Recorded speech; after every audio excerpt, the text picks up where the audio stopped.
Taking a live look at Capitol Hill. Tonight, Democrats, now in control of the House, passed new legislation to end the partial shutdown, but the president isn't budging.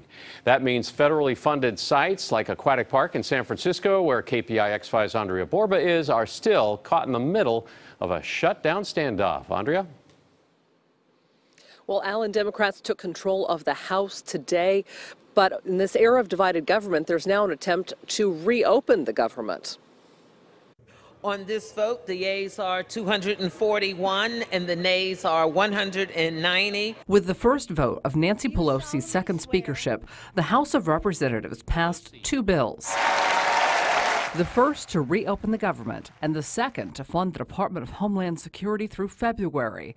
But it will not provide the $5 billion that President Trump is requesting for his border wall. There's no amount of persuasion he can do to say to us, we want you to do something that is not effective, that costs billions of dollars, that sends the wrong message about who we are. Senate Majority Leader Mitch McConnell has said the Senate will not bring House bills to the floor that President Trump does not support. And the Trump administration has signaled the House bills are a non-starter without wall funding. You can call it a barrier, you can call it whatever you want, but essentially we need protection in our country. UC Hastings professor David Levine says there seems to be no natural political endgame to this government shutdown as in previous shutdowns. Enough Republicans have to feel the pressure to then be willing to go against the president. That's what it all comes down to. He says this is a high-stakes, high-impact game of political chicken with 800,000 government employees who are furloughed without a paycheck.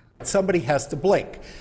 You have to have some way out of this in the sense that, after all, what now Speaker Pelosi is doing is that she's sending back to the Senate exactly the continuing resolution that the Senate sent to the House. It's just that Speaker Ryan wouldn't take it up, which is let's fund the government and then we'll kick the can down the road a little while, but then work it out later.